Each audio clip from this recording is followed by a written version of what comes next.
Greetings to one and all. Welcome to the Digi Stage of Learnings at the 18th edition of Mahindra Excellence in Theatre Awards. Today, our discussion is focused on a very interesting theme, the craft of original writing. From where do stories emerge? How do performances go from page to stage?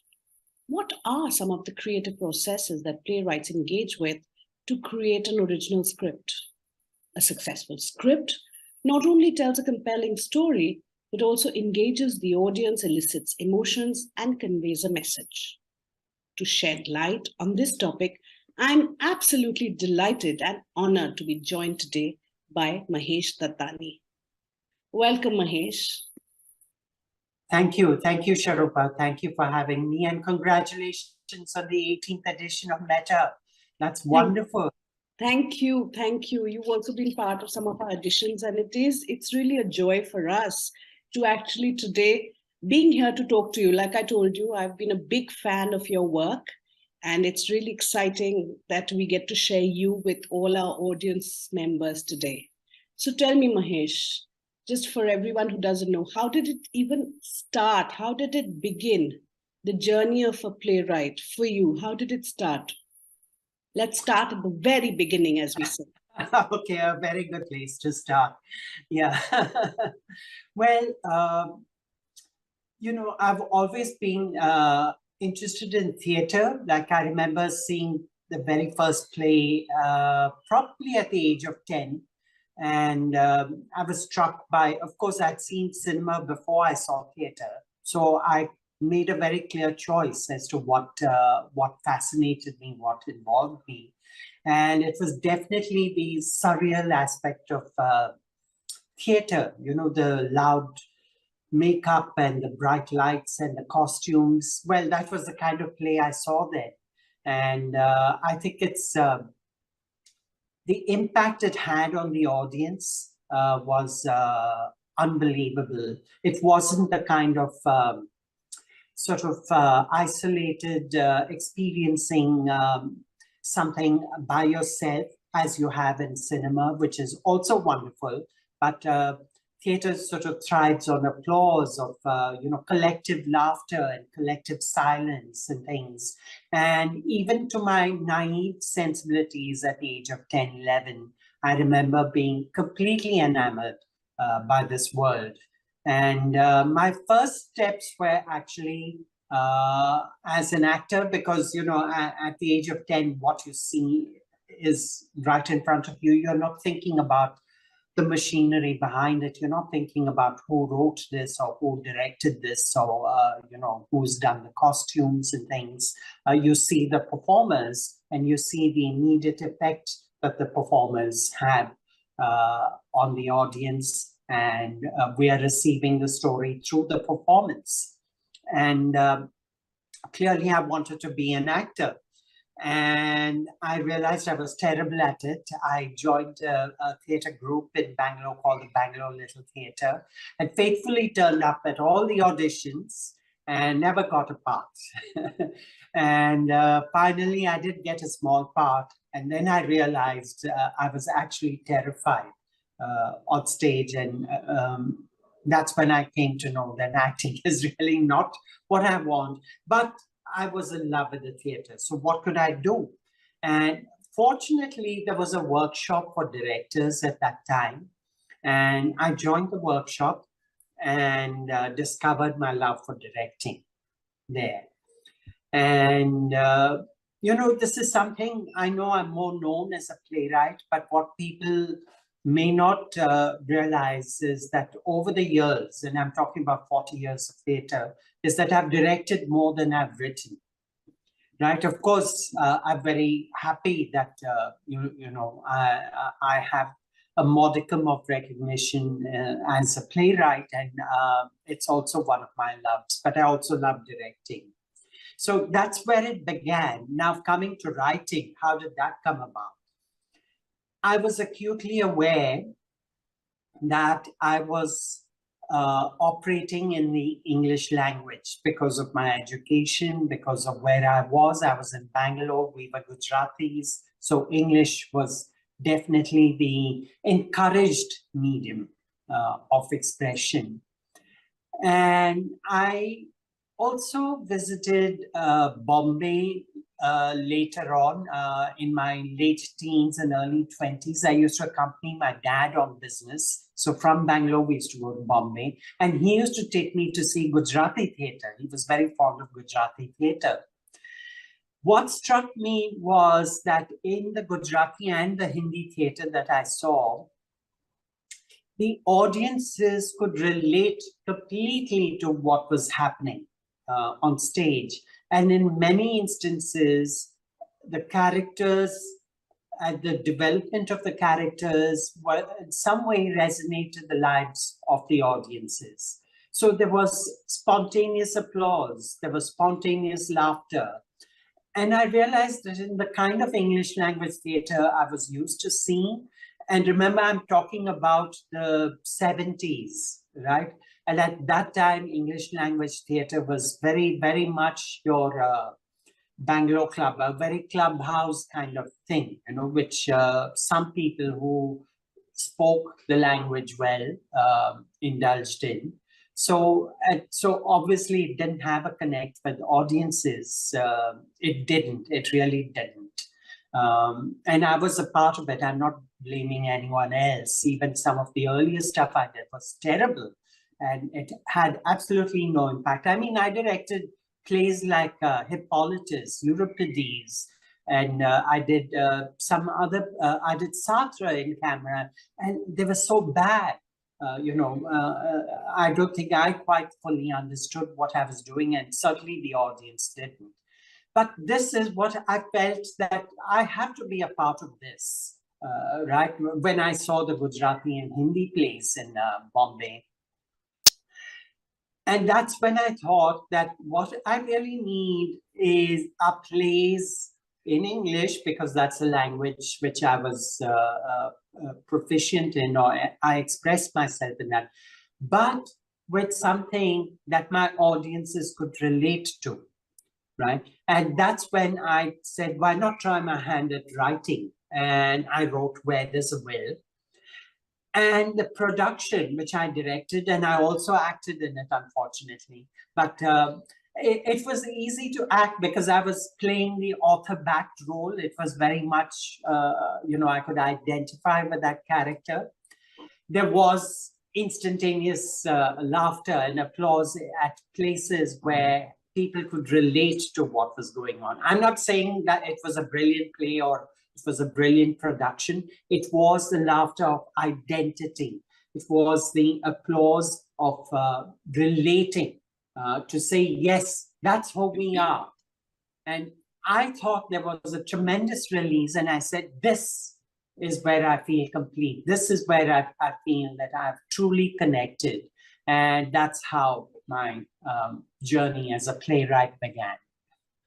Thank you. I mean, I'm actually aware, like a lot of others, about your direction, about your body of work, actually.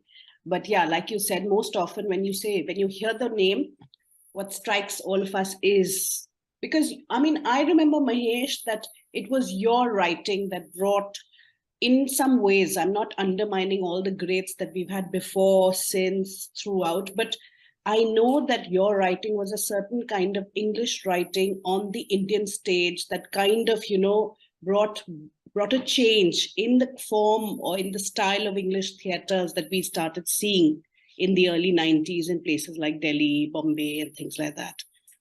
I'm curious to know about, I mean, everybody has a particular style, a particular language, the cadence, the sound of your script is of a particular kind. Is there a natural, I mean, I'm sure it comes from life, but I'd really like to know a little bit about your style of storytelling, the hook that you have, the family relationships that you usually focus on, the corners, the questions around sexuality. So are there themes that you're naturally interested in, or how does it work? I'm curious to know how your head works in this. Now, I can only speak on hindsight, because as a as a creator, I'm not that engaged with my style or what is my, forte or something. It's something that I'm passionate about. And if a story is so compelling that it's staying in my head, I know that I need to develop it. And I think that is the yardstick I always, that if it's something that stays on and it's brewing for a while, that means I'm ready to write about it. Because if I'm not engaged in it intellectually, emotionally, actively, then I will not have the stamina, the artistic stamina, the creative stamina to see it through, because it is quite a laborious process, and it does work in stages. There are times when you are truly expressive and imaginative, and there are times when you have to be very objective and very crafty in some ways to look at it from a very somewhat more stoic approach to it, at seeing what is engaging you and what isn't, and is there something that is a little overexplored. It's very well. Again, that's, if you ask me what's my style, I think I tend to, my first drafts are always overwritten. That I tend to put so much which is in the subtext in my writing. And then in the subsequent drafts, it's really about careful editing and sometimes also writing a visual text because, again, if you ask me what is my style, I think my style is to engage with myself and my audience together. So it's not about, it's not completely self-indulgent, although I would say there is an aspect of that. And at the same time, it's not overly populist in the sense I'm not writing to say, oh, this is what's going to please the audience. All right. And I do have a dialogue with my intended or imagined audience. And I feel strongly about not just stroking the audience, but poking them as well. And I think poking them gently is the trick, and giving them the occasional stroke is also very helpful.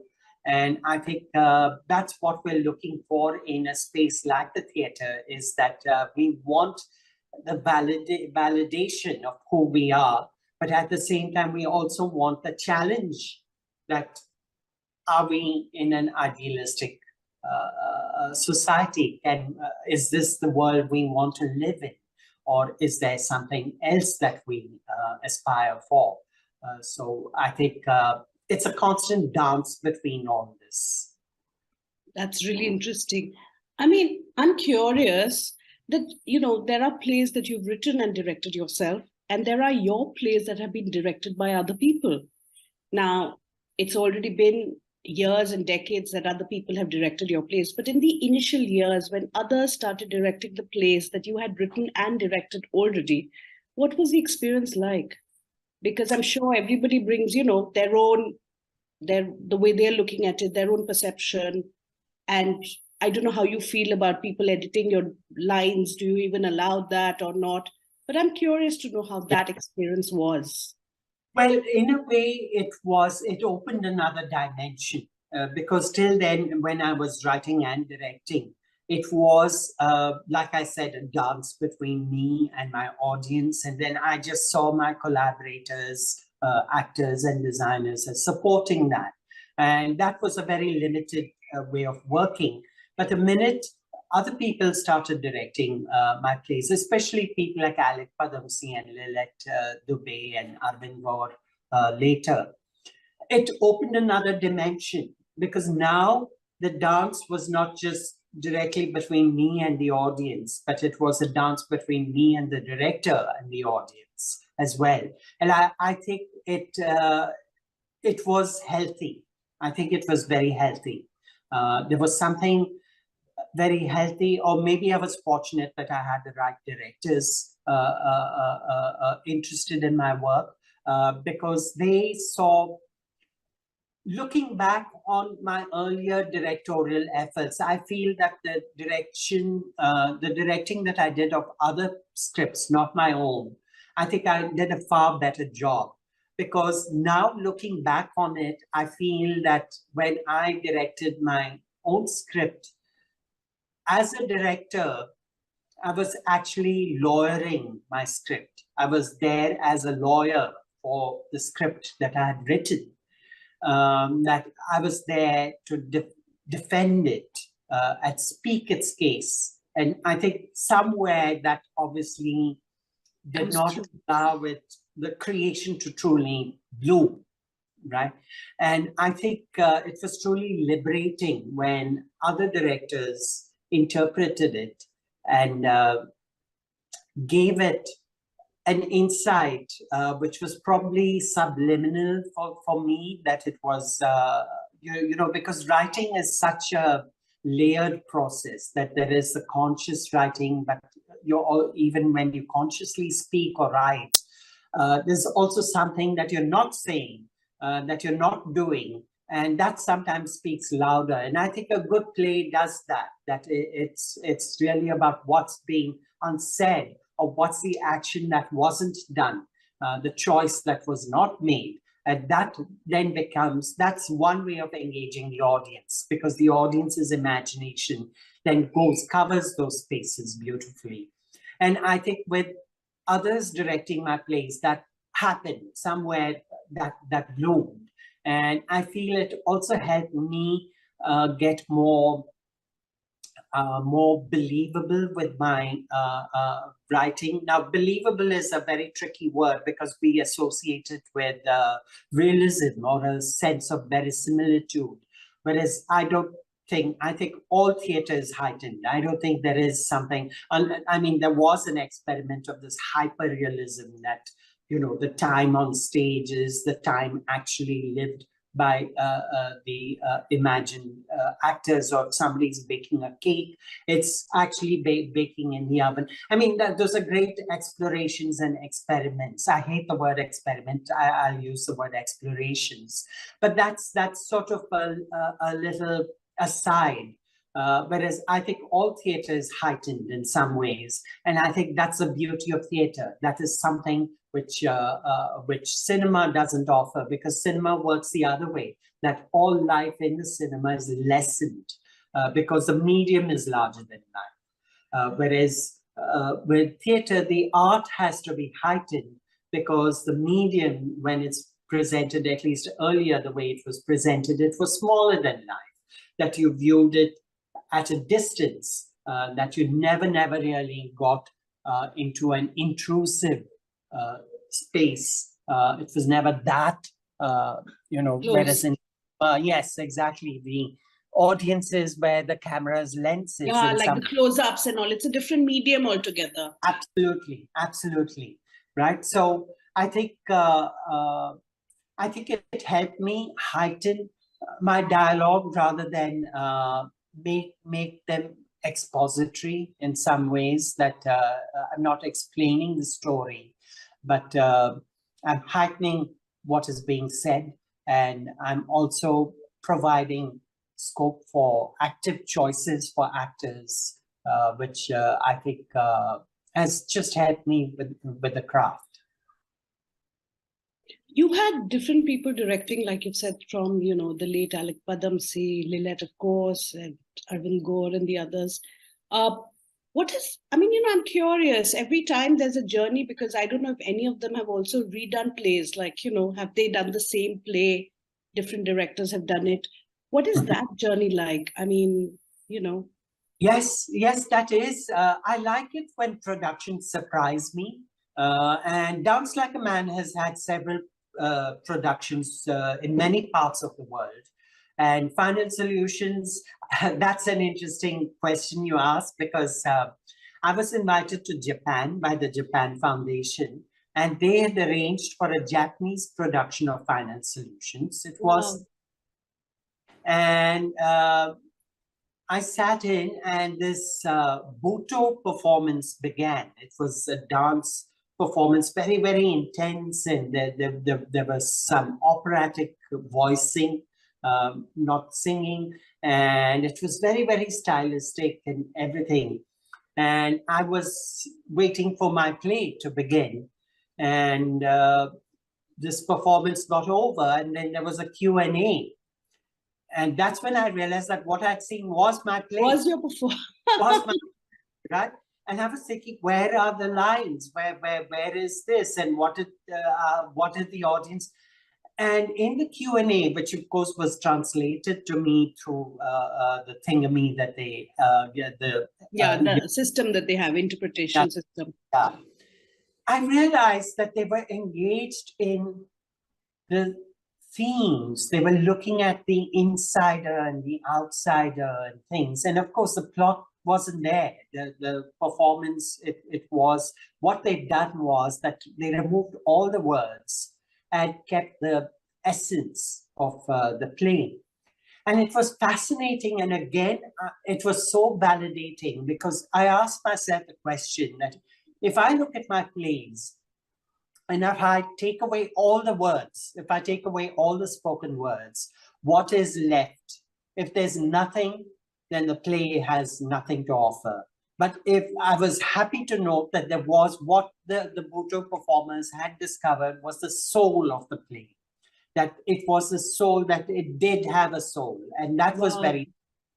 No, and it's great that, you're saying that even though you were guessing, you were left guessing, but in the Q&A, you realize that the audience got it. So that's like fabulous. Yeah, absolutely. And of course, what they got was, an interpretation, that they were making their own interpretations of what they saw. And in a way that was far more artistic and theatrical than this sort of hammering and ideology or something down, whereas that's low art, in my opinion. I mean, that's something I've discovered over the decades. Yeah. Has your I'm just curious to know that in the early years, were you more kind of, what should I say, more possessive about your script when others were working with it? Or have you always had this sense of, I've done my part, and if you've come in, I hand it over? What has been... I was very possessive, not only I would imagine, of the interpretation as well, right? Of course, it depends on the director. I insist that actors have this awful, especially Indian actors, have this awful habit of paraphrasing. And I don't think that's what text-based theater is about. They haven't quite understood. I'm not saying everyone, but majority of them, or they're far too lazy. I don't know. I know I'm being very hard on actors. No, you're not, because I know there are different schools of thought on this. So interesting for your opinion. But I would say that, yes, there is this aesthetic where you take the essence of a play and then you make what you want of it, right? But if you're too lazy to get to analyze the play enough to get the essence, what are you adding on to it? You're just rambling, and that, I think, is not what the transposition of script to a devised piece is. And I think devising is wonderful, but it's an art form that needs understanding. You need trained actors to do it. Unless you're trained in devising, you can't do devised theater. It's far more difficult because the actors need to have a sense of dramaturgy. The actors need to have a sense of responsibility towards the storytelling. The actors need to be aware constantly as to which direction they're taking in.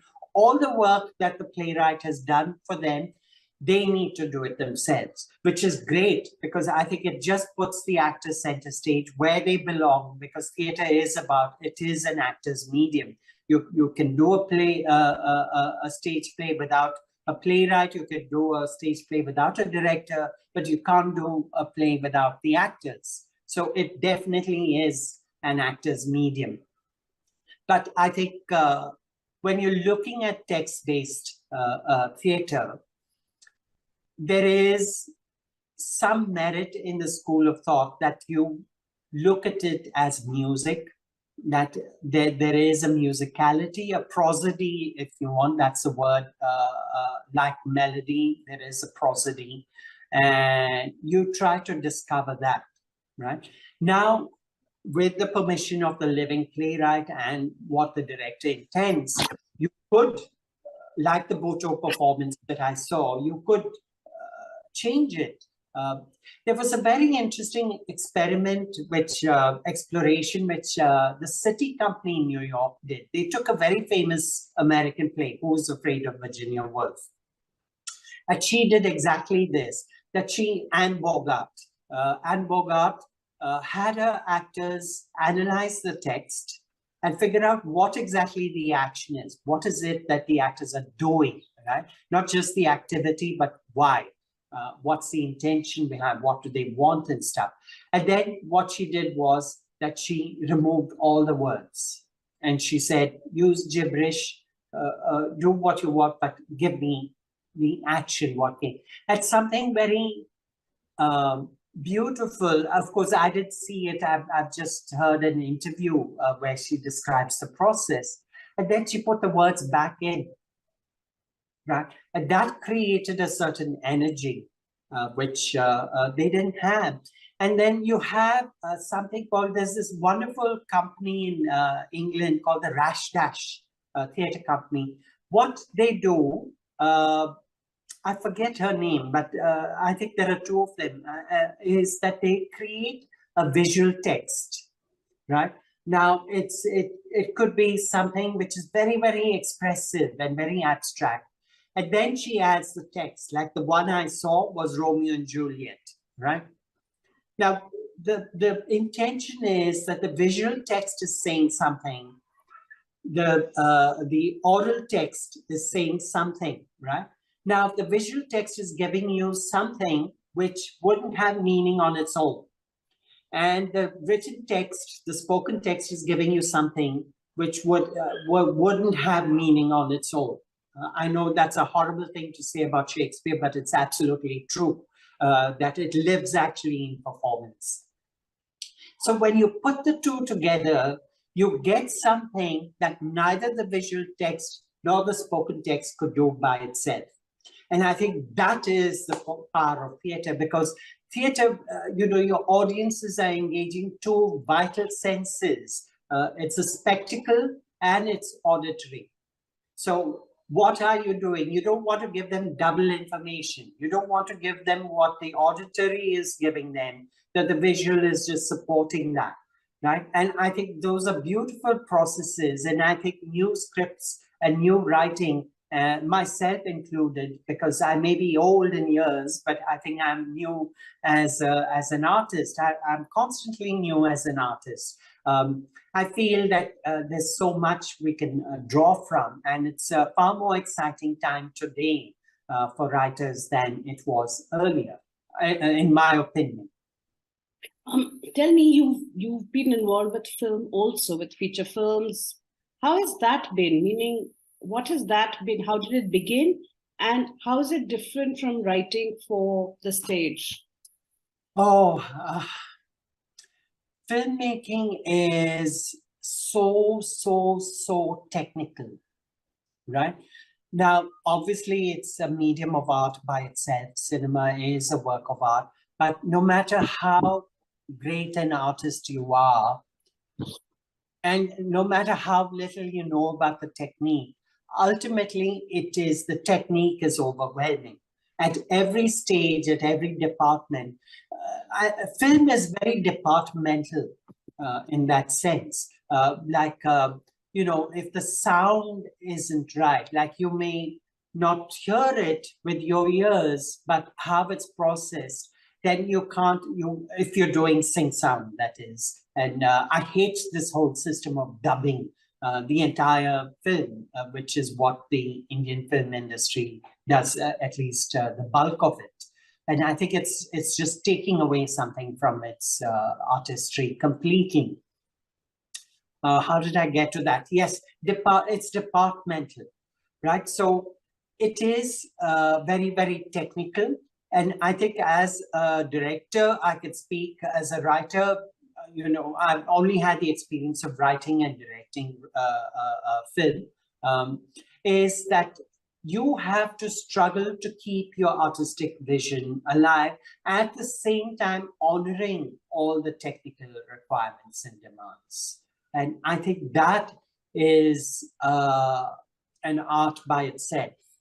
I profess I'm a complete baby with that, but I'm very fortunate that I had brilliant technicians who could support me and also gave me the space to make sure that my vision stayed alive. Although even keeping that alive and getting everyone to work on the same film is also quite a task. Otherwise, very often the director's making one film, the cameraman's making another film, the costume designer's making another film, and the actors are making another film. And because of lack of communication or lack of rehearsals, because everything is money, so time, the meter's ticking constantly, you can have this complete isolation in the creative process, and it's detrimental. And I think it's the director's job to make sure that everyone's making the same film. Yeah, it's quite a captain of the ship kind of a job, which is, I agree with you. It has many multiple elements, and you need to thrive with that. You need to enjoy that. Absolutely. Yeah. I think I enjoyed seeing the films made and traveling with them to all over the world in film festivals more than actually making the film. But then that's who I am. I mean, there are directors who thrive on that entire process. Mahesh, personally, whose work do you admire? Whose work in, whether, I'm not only talking about theater, but, whose work do you admire? Oh, I am in love with painters and actors. Surprise, surprise, because I always run them down. That's because I have great expectations. I just love some of the solo pieces that I've seen. There was this piece by Jyoti Dogra that I saw, which I just fell in love with. And I just love the way she used her voice and the sounds she was making. And I love modern art. There was this painter, I just fell in love with his work. And I used one of his works in one of my films, and I have that painting with me. It was a gift from the producer. Whenever I look at it, I'm just in awe. And I feel that in some way that painting inspired what I was doing. So if you ask me for names, I can't. Well, if you want, I mean, I'm not saying, I'm just curious to know, and I know we're running out of time, but I want to know, what keeps you going, in the sense of, is the burden, when I say burden, I don't mean your work's burden, but, just to write or just to live. Sometimes it's, for an artist, it's quite irritating, right? Sometimes the burden is really heavy. Sometimes it's light. What is it for you? In my opinion, if you see it as a burden, don't do it. And that's why I don't do too many films. Because I think writing or acting, and I'm sure it's true of directing or designing, they are a need. I mean, for a costume designer, you're just thinking fabric. You're thinking of how it feels, how it looks under the light. What story is this color telling me, right? I think if you're not in love with that, you shouldn't do it, because, we're not getting, it's like somebody said that, theater is like, it's high tension, it raises your stomach acids, it gives you heart attacks, just like any corporate level executive. What you don't have is the salary. So it's all that without the money.